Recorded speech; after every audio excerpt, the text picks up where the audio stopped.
My name's Sherry, and life's been kicking me hard lately. Just 6 months ago, I walked out of what was supposed to be my forever love story. On top of that, my grandma's losing herself to dementia, and it feels like the walls are closing in on me. I was at my job at the local library, trying to focus on reshelving books, but my mind was miles away with Grandma. That's when my best friend Jess walked in, her face all scrunched up with worry, the way it does when she's about to give me a piece of her mind. "Sherry, you look like hell," Jess stated bluntly, her hands on her hips. "Thanks, Jess. You always know how to cheer me up," I replied, sarcasm dripping from every word. "No, seriously, Sherry, this isn't healthy. You need help. Someone professional to talk to," she insisted, her gaze softening. I knew she was right. The sleepless nights and constant anxiety were wearing me down. So I sighed. "Maybe you're right. Do you know anyone?" She nodded eagerly. "Dr. Fisher. I heard he's good with cases like yours. I'll text you his details." I wasn't sure about spilling my guts to a stranger, but something had to give. The very next day, I found myself sitting in Dr. Fisher's office, a cozy room with soft light and too many diplomas on the wall. He was older, maybe in his late 40s, with a calm demeanor that made the room feel safer. "So, Sherry, tell me what's been troubling you," he began, his voice smooth and reassuring. "Where do I even start?" I thought. "It's everything. I left my fiancé, my grandma's sick, and I just feel stuck," I managed to say, the words tumbling out. Dr. Fisher nodded, jotting down notes. "It sounds like you're carrying a heavy load. Let's unpack that together, shall we?" As the sessions went on, I found myself telling him things I hadn't even admitted to myself. He never judged, just listened and offered the occasional, "Amor, I see." It was like unclogging years of pent-up fear and sadness. One particular day, I left his office feeling lighter than I had in months. The sun was setting, casting a warm glow on the world. I actually smiled, feeling a flicker of hope. That night at my small apartment, as I was heating up some canned soup, my phone buzzed. It was a message from Dr. Fisher about a follow-up appointment. I stared at the screen for a long moment. This guy was becoming my lifeline, and part of me hated that I needed him so much. The days turned into weeks, and before I knew it, 2 years had passed since I first stepped into Dr. Fisher's office. I started feeling like I could breathe again without a boulder pressing on my chest. I even managed to laugh genuinely at a joke Jess made. It was during one of these lighter moments that my phone rang. It was an unknown number, but I picked it up anyway.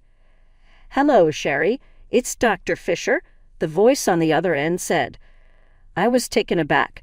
"Dr. Fisher, is everything okay?" I asked, a hint of worry creeping into my voice. Yes, everything's fine. I was calling to discuss your progress and perhaps extend an invitation," he said, a nervous chuckle following his words. "An invitation?" I echoed, curiosity piqued. "Yes, I thought perhaps we could meet for coffee outside the office. You've made tremendous progress, and I think it might be beneficial to see things from a new perspective," he suggested. I paused, chewing my lip. This was uncharted territory. "Isn't that against some rule or something?" I finally asked. There was a brief silence. "Well, you're not my patient anymore. I thought it might be nice to catch up in a more relaxed setting," he replied. Something about the way he said it made me agree. "Okay, sure. Coffee sounds nice," I said, trying to ignore the flutter in my stomach. We met at a local cafe the following Saturday. It was weird seeing him outside the office in jeans and a casual shirt. He looked normal, almost like a different person. "You look well, Sherry," he said as he greeted me with a warm smile. "Thanks, Dr. Fisher." "I feel better, too," I replied, tucking a loose strand of hair behind my ear. "Please call me Robert. We're not in the office now," he said with a light laugh. I nodded, feeling a bit awkward. "Okay, Robert." The conversation flowed surprisingly easily. We talked about everything and nothing. He told me about his love for hiking and how he always wanted to visit the Grand Canyon. I shared my newfound love for painting, a hobby I took up as a form of therapy. As we sipped our coffee, he leaned in, his eyes serious but kind. "Sherry, I've seen you grow and overcome so much. You're incredibly strong, you know that." I blushed, unaccustomed to such direct praise. "Thanks. I guess I had a good therapist," I replied with a small smile. He chuckled. "Well, I can't take all the credit. You did the hard work." The cafe began to empty as we continued talking, oblivious to the time passing. It was only when the waiter came to clean up that we realized hours had flown by.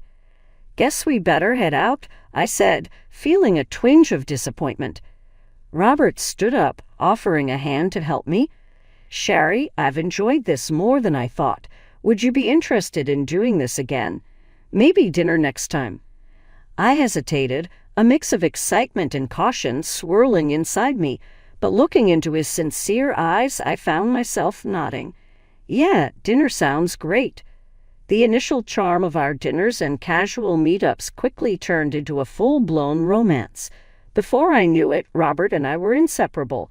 He was attentive, caring, and always there to lend a hand, especially with Grandma's situation. I thought I'd hit the jackpot, that my life was finally taking a turn for the better. But after the wedding, the man I married started to change, or maybe his true colors began to show. It started subtly. He made comments about my friends. "You're better off without them," or "they don't really care about you." At first, I brushed it off as overprotectiveness, but then it got worse. He became possessive, needing to know where I was every minute of the day. His control seeped into every aspect of my life. He insisted I quit my job, saying he didn't want me to stress about work. "You don't need to work. I can provide everything. Trust me, Sherry," he'd say, his voice firm. But it wasn't about the money. It was about freedom, about having something that was just mine. Yet I found myself nodding along, resigning from my job and becoming entirely dependent on him. That was his plan all along. Then came the isolation.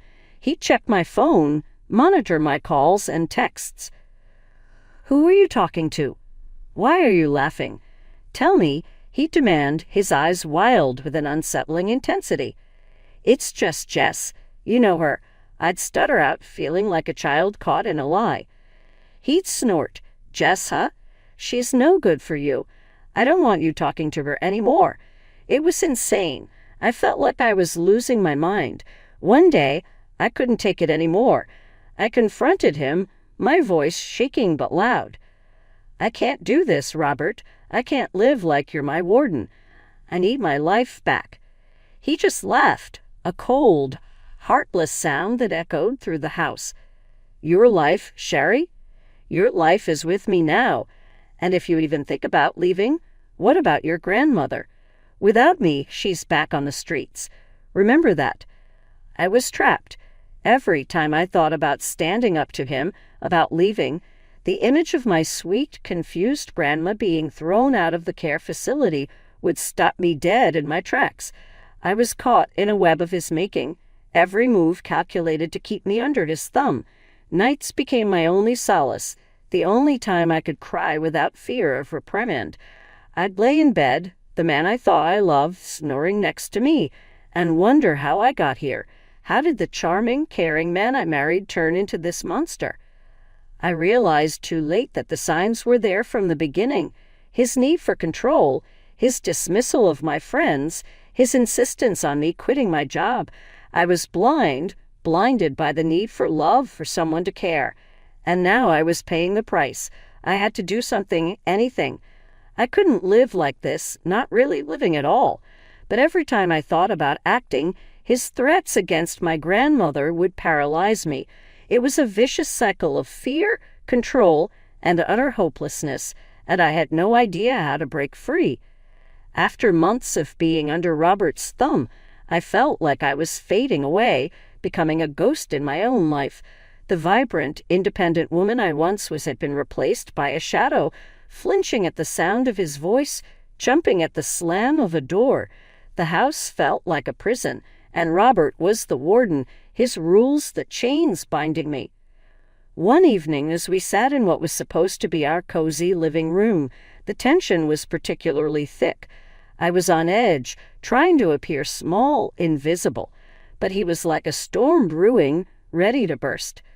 "Why don't you ever look at me when I talk to you?" Robert snapped suddenly, his eyes narrow slits. I flinched. "I'm sorry. I was just thinking about something." "Always thinking, always in your head. You're here with me, remember? I'm your husband." His voice rose with each word, the last almost a shout. I nodded, murmuring apologies, trying to placate the rising fury in him. But it was no use. He was in one of his moods, and there was no calming the storm. "You know what? I've had enough of this attitude. You need to learn." His voice was cold, calculated. Before I could react, he grabbed my arm, his fingers digging into my skin. "Robert, please, you're hurting me." I cried out, fear overtaking me. He dragged me to the small storage room, one place I hated the most. It was dark, windowless, a tiny box of a room. "Maybe some time in the dark will teach you to appreciate what you have," he hissed, pushing me inside. I stumbled, falling to the cold floor as he slammed the door shut, plunging the room into complete darkness. My heart raced, panic clawing at my throat. I'd always been terrified of the dark, a fear I once shared with him back when I thought he cared. "Robert, please let me out. I'm scared of the dark, remember?"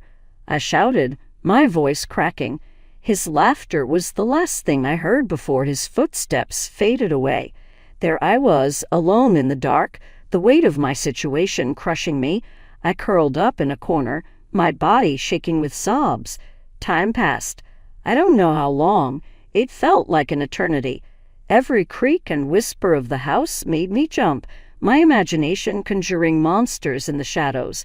But the real monster was just outside the door, the man I had married. Finally, the door creaked open, a sliver of light cutting through the darkness. "Have we learned our lesson?" Robert's voice dripped with mockery. I couldn't speak, couldn't look at him. I just nodded. Anything to get out of that room? He pulled me up, his grip still tight, but slightly less punishing. "Good. Remember this feeling, Sherry. Remember who's in charge here." As I stumbled back to the living room, my legs weak and my eyes adjusting to the light, I felt a deep, burning shame. How had I let it come to this? How had I become someone so weak, so controlled? But beneath the shame and fear, a spark of something else flickered. Anger. I was angry at him for treating me this way and angry at myself for allowing it. That dark room had been a wake-up call. I couldn't live like this, couldn't let him snuff out the last bit of me. Amidst the despair of my darkening world, a glimmer of unexpected hope emerged. I discovered I was pregnant. As I held the positive test, a wave of emotions overtook me. Fear, uncertainty, but also a fierce, protective love. I clung to the hope that this news might soften Robert, maybe even bring back a trace of the man I had fallen in love with. With a trembling heart, I approached him that evening. "Robert, I have something to tell you. We're going to have a baby." His reaction was immediate and terrifying. His face contorted, not into joy, but into a furious scowl. "A baby? No, that's not going to happen, Sherry." I recoiled, the harshness of his words cutting through me. "But it's our child," I pleaded. "Maybe this can change things, make them better." He was unyielding, his voice icy as he spat out his next words. "No, Sherry, it's going to change nothing. You're going to get rid of it." I felt a surge of defiance against his cruel demand. "No, I won't do that. This child is part of me." In a rage, he grabbed my arm, his fingers pressing into my flesh painfully. "You don't understand, do you? You're mine. Everything you have is mine. Your fears, your body, your future." I struggled, but he was too strong. "Robert, please, let me go." Instead of relenting, he dragged me to a small, locked room in the back of our house, a place he knew I avoided at all costs. The room was dark, damp, and crawling with spiders, my deepest, most paralyzing fear. With a shove, I was inside, the door slamming shut behind me. The sound of the lock clicking was like a death knell. My heart raced, and I could hear the skittering of spiders in the darkness. I was trapped, the small space closing in on me, the creeping terror of the spiders consuming me. "Let's see how long your maternal instincts last now," he taunted from the other side of the door. I screamed, pounded on the door, but it was useless. The hours stretched on in that dark, horrifying space. My mind raced with fear for myself and my unborn child. How could I bring a life into this nightmare? Eventually, the door opened, Robert's silhouette filling the doorway, a smirk on his face. "Well, have you thought it over? Will you get rid of the problem now?" Weak, terrified, but resolute, I whispered through my tears, "No." That defiance cost me dearly. He left me there longer, the spiders my only company. The last thing I remember is falling to the floor and fainting. Waking up in the sterile white of the hospital room, I was momentarily disoriented, the beeping machines and foreign surroundings intruding on my muddled consciousness. Memories flooded back. Robert, the spiders, the darkness, and a shudder rippled through me. But amidst the fear, a new sensation bubbled within me, the fierce, protective love for the tiny life growing inside me. I knew I had to act, not just for me, but for my unborn child. As soon as I was alone, I carefully pulled out the phone I had hidden away and dialed my cousin Mark, who worked in the FBI. His voice was a lifeline as I whispered my situation, each word a mixture of fear and hope. "Mark, it's Sherry. I need help. It's Robert. My voice broke, the reality of it all threatening to overwhelm me. "Sherry, slow down. Tell me everything." Mark's voice was calm, steady. I recounted everything, each word lifting a bit of the weight off my shoulders. Mark's responses were professional, but underneath I could hear the undercurrent of rage. "Sherry, listen to me. I'm going to help you. We're going to get you out of there, but you need to be strong a little longer. Can you do that?" he asked. I nodded into the phone, a silent promise to myself and my baby. "I can, Mark. I have to." "Good. I'm going to make some calls. We'll act fast. Just hang tight and don't do anything to arouse his suspicion," Mark instructed. I agreed, feeling the plan form a fragile lifeline in the chaos. The rest of my hospital stay was a blur of doctors and whispered phone calls, each moment stretching into eternity as I awaited my release. When the day finally came to return home, a heavy dread settled over me. The house that once promised love and safety now loomed like a monster, its walls echoing with the screams and tears of the past months. Robert was waiting, his presence filling the room like a dark cloud. I braced myself for the confrontation, the culmination of all the fear and resolve that had been building inside me. "Sherry," Robert began, his voice eerily calm. "You're back. How is the hospital?" I kept my voice steady, masking the storm of emotions within. "It was fine.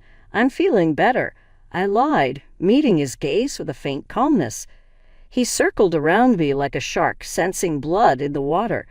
Good, because we need to talk about the situation." His eyes flicked down to my still flat stomach, a sneer curling his lips. I clenched my fists, feeling the baby stir within me. "There's nothing to talk about. I've made my decision." Robert's face twisted into a mask of fury. "Your decision? You think you have a choice here?" I swallowed hard, standing my ground. "Yes, I do. This is my body, my child. I won't let you control me anymore." His laugh was cold, devoid of any real humor. "Oh, Sherry, you never learn, do you? I always have control." "Always, but this time was different. I had a plan, a lifeline. I just needed to bide my time, play along until I could make my escape." "I'm tired, Robert. I'm going to bed," I said, turning to leave the room. He grabbed my arm, his grip like iron. "You're not going anywhere until we settle this." That's when the front door burst open, the sound echoing like a gunshot through the house.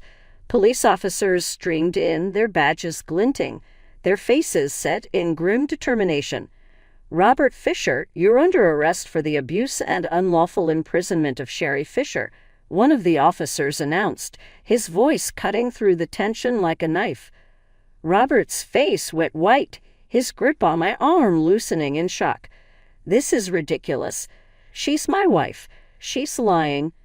But I wasn't alone this time.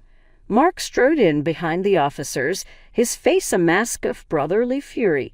"No, Robert, you're the liar. We have everything. The recordings, the testimonies. It's over." Robert's eyes darted around, looking for an escape, but there was none.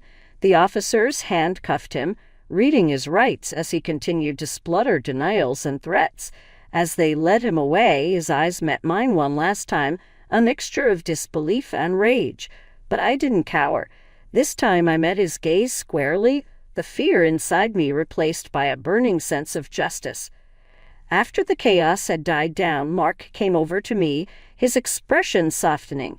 "Sherry, are you okay?" I nodded, feeling the tears well up. Yes, I think so. Thank you, Mark. Thank you for everything." He hugged me tightly, a protective, brotherly embrace. "Always, Sherry, always." The house felt eerily quiet after they left, the shadow of Robert's presence still lingering in the corners. But as I sat there alone yet free, I felt a sense of peace I hadn't known in years. The confrontation had been terrifying, but it was the first step toward a new life for me and my child. The world seemed brighter, the air fresher as I stepped into my new life. The chains of fear and control were finally broken, leaving behind a path paved with hope and the promise of a new beginning. With Robert now facing the consequences of his actions, I could finally breathe, finally plan for the future I wanted for me and my baby. I moved back into my old apartment, the familiar walls a welcome embrace. It needed a bit of work, a touch of paint here, a new picture there, but it was mine. As I unpacked a box of old photos and trinkets, a knock came at the door. Opening it, I found Jess, her face breaking into a wide grin. "Sherry, look at you, free and radiant as ever." I laughed, the sound light and genuine. "Jess, come in. I've missed you."